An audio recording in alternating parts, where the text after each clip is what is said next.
श्रावण मास महात्म अध्याय 21।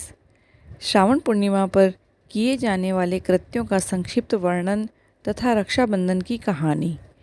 सनत कुमार बोले, हे दयानिधे, कृपा करके अब आप पूर्णमासी व्रत की विधि कहिए, क्योंकि हे स्वामिन, इसका महात्म्य सुनने वालों की श्रवण इच्छा बढ़ती है। ईश्वर बोले, हे सनत कुमार, इस श्रावण मास में पूर्णिमा तिथि को उत्सर्जन तथा उपाकर्म संपन्न होते हैं। पोष के पूर्णिमा तथा माघ की पूर्णिमा तिथि उत्सर्जन कृत्य के लिए होती है, अथवा उत्सर्जन कृत्य हेतु पोष की प्रतिपदा अथवा माघ की प्रतिपदा तिथि विहित है, अथवा रोहिणी नामक नक्षत्र उत्सर्जन कृत्य के लिए प्रशस्त होता है, अथवा अन्य कालों में भी अपनी अपनी शाखा के अनुसार उत्सर्जन तथा उपाकर्म दोनों का साथ साथ करना उचित माना गया है। अतः श्रावण मास की पूर्णिमा को उत्सर्जन कृत्य प्रशस्त होता है। साथ ही ऋग्वेदियों के लिए उपाकर्म हेतु श्रवण नक्षत्र होना चाहिए। चतुर्दशी, पूर्णिमा अथवा प्रतिपदा तिथि में जिस दिन श्रवण नक्षत्र हो, उसी दिन ऋग्वेदियों को उपाकर्म करना चाहिए। यजुर्वेदियों का उपाकर्म पूर्णिमा में तथा सामवेदियों का उपाकर्म हस्त नक्षत्र में होना चाहिए। शुक्र और गुरु के अस्त काल में भी सुखपूर्वक उपाकर्म करना चाहिए, किंतु इस काल में इसका प्रारंभ पहले नहीं होना चाहिए, ऐसा शास्त्रविदों का मानना है। ग्रहण तथा संक्रांति के दूषित काल के अनंतर ही इसे करना चाहिए। हस्त नक्षत्र युक्त पंचमी तिथि में अथवा भाद्रपद पूर्णिमा तिथि में उपाकर्म करें। अपने अपने गुह्य सूत्र के अनुसार उत्सर्जन तथा उपाकर्म करें। अधिक मास आने पर इसे शुद्ध मास में करना चाहिए। ये दोनों कर्म आवश्यक हैं, अतः प्रत्येक वर्ष इसे नियम पूर्वक करना चाहिए। उपाकर्म की समाप्ति पर द्विजातियों के विद्यमान रहने पर स्त्रियों को सभा में सभादीप निवेदन करना चाहिए। उस दीपक को आचार्य ग्रहण करें या किसी अन्य ब्राह्मण को प्रदान कर दें। दीप की विधि इस प्रकार है। सुवर्ण, चांदी अथवा तांबे के पात्र में सेर भर गेहूँ भरकर गेहूँ के आटे का दीपक बनाकर उसमें उस दीप को जलाएं। वह दीपक घी से अथवा तेल से भरा हो और 3 बत्तियों से युक्त हो। दक्षिणा तथा तांबूल सहित उस दीपक को ब्राह्मण को अर्पण कर दें। दीपक की तथा विप्र की विधिवत पूजा करके निम्न मंत्र बोलें। स दक्षिणः स तांबूल सभादीपोऽयमुत्तमा अर्पितो देवदेवस्य मम सन्तु मनोरथा। दक्षिणा तथा तांबूल से युक्त यह उत्तम सभादीप मैंने देव को निवेदित किया है। मेरे मनोरथ अब पूर्ण हों।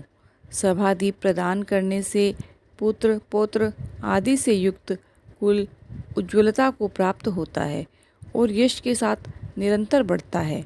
इसे करने वाली स्त्री दूसरे वंश में देवांगनाओं के रूप में प्राप्त होती हैं। वह स्त्री सौभाग्यवती हो जाती है और अपने पति की अत्यधिक प्रिय पात्र होती है। इस प्रकार 5 वर्ष तक इसे करने के पश्चात उद्यापन करना चाहिए और अपने सामर्थ्य के अनुसार भक्तिपूर्वक दक्षिणा देनी चाहिए। हे सनत कुमार, यह मैंने आपसे सभादीप का शुभ महात्म्य कह दिया। उसी रात्रि में श्रवणाकर्म का करना बताया गया है। उसके बाद वहीं पर सर्प बलि की जाती है और अपना अपना गृह सूत्र देखकर ये दोनों ही कृत्य करने चाहिए। हयग्रीव का अवतार उसी तिथि में कहा गया है, अतः इसी तिथि को हयग्रीव जयंती का महोत्सव मनाना चाहिए। उनकी उपासना करने वालों के लिए यह उत्सव नित्य करना बताया गया है।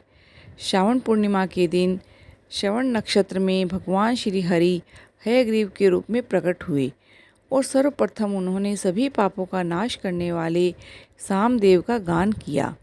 इन्होंने सिंधु और विस्तता नदियों के संगम स्थान में श्रवण नक्षत्र में जन्म लिया था। अतः श्रावणी के दिन वहाँ स्नान करना सभी मनोरथों को पूर्ण करने वाला होता है। उस दिन वहाँ शांग धनुष चक्र और गदा धारण करने वाले विष्णु की विधिवत पूजा करें। इसके बाद सामगान का श्रवण करें, ब्राह्मणों की हर प्रकार से पूजा करें और अपने बंधु बांधवों के साथ वहाँ क्रीड़ा करें और भोजन करें। स्त्रियों की चाहिए कि उत्तम पति की प्राप्ति के लिए जल क्रीड़ा करें। उस दिन अपने अपने देश में घर में महोत्सव मनाना चाहिए तथा हयग्रीव की पूजा करनी चाहिए। उनके मंत्र का जप करना चाहिए। यह मंत्र इस प्रकार से है: आदि में प्रणवः तथा उसके बाद नमः शब्द लगाकर बाद में भगवते धर्माय जोड़कर उसके भी बाद आत्मविशोधन शब्द की चतुर्थी विभक्ति आत्मविशोधनाय लगाने चाहिए। पुनः अंत में नमः शब्द प्रयुक्त करने से 18 अक्षरों वाला ओम नमो भगवते धर्माय आत्मविशोधनाय नमः मंत्र बनता है। यह मंत्र सभी सिद्धियों को प्रदान करने वाला और 6 प्रयोगों को सिद्ध करने वाला है। इस मंत्र का पुरुषचरण 18 लाख तथा 18,000 का जप है। कलयुग में इसका पुरुषचरण इससे भी 4 गुना जप से होना चाहिए। इस प्रकार करने से हयग्रीव प्रसन्न होकर उत्तम वांछित फल प्रदान करते हैं। इसी पूर्णिमा के दिन रक्षाबंधन मनाया जाता है, जो सभी रोगों को दूर करने वाले और सभी अशुभों का नाश करने वाला है। हे मुनिश्रेष्ठ, इसी प्रसंग में एक प्राचीन इतिहास सुनिए। इंद्र की विजय प्राप्ति के लिए इंद्राणी ने जो किया था उसे मैं बता रहा हूँ। पूर्व काल में 12 वर्षों तक देवासुर संग्राम होता रहा तथा इंद्र को धोखा हुआ देखकर देवी इंद्राणी ने उन्हें सुरेंद्र से कहा, हे देव, आज चतुर्दशी का दिन है, प्रातः होने पर सब ठीक हो जाएगा। मैं रक्षाबंधन अनुष्ठान करूंगी, उससे आप अजय हो जाएंगे। और तब ऐसा कहकर इंद्राणी ने पूर्णमासी के दिन मंगल कार्य संपन्न करके इंद्र के दाहिने हाथ में आनंददायक राखी बांध दी। उसके बाद ब्राह्मणों के द्वारा कृत्य करवाए और रक्षाबंधन से युक्त इंद्र ने दानव सेना पर आक्रमण कर दिया और क्षण भर में उसे जीत लिया। इस प्रकार विजयी होकर इंद्र तीनों लोकों में पुनः प्रतापवान हो गए। हे मुनीश्वर, मैंने आपसे रक्षाबंधन के इस प्रभाव का वर्णन कर दिया है, जो कि विजय को प्रदान करने वाला, सुख देने वाला और पुत्र, आरोग्य तथा धन प्रदान करने वाला है। सनत कुमार बोले, हे देवश्रेष्ठ, यह रक्षाबंधन किस विधि से, किस तिथि में और कब तक किया जाता है? हे देव, आप कृपा करके इसे बताएं। हे भगवान, जैसे जैसे आप अद्भुत बातें बताते जा रहे हैं, वैसे वैसे अनेक अर्थों से युक्त कथाओं को सुनते हुए मेरी तृप्ति नहीं हो रही है। ईश्वर बोले, बुद्धिमान मनुष्य को चाहिए कि श्रावण का महीना आने पर पूर्णिमा तिथि को सूर्योदय के समय श्रुति स्मृति के विधि से स्नान करें।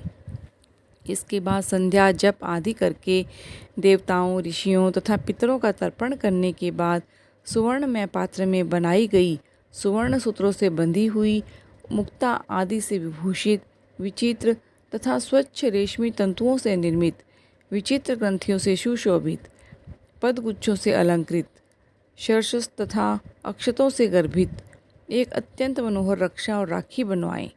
इसके बाद कलश स्थापन करके उसके ऊपर पूर्ण पात्र रखें और पुनः उस पर रक्षा को स्थापित कर दें।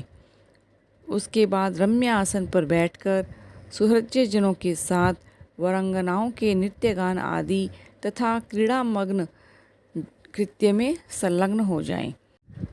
इसके बाद यह मंत्र पढ़कर पुरोहित रक्षाबंधन करें।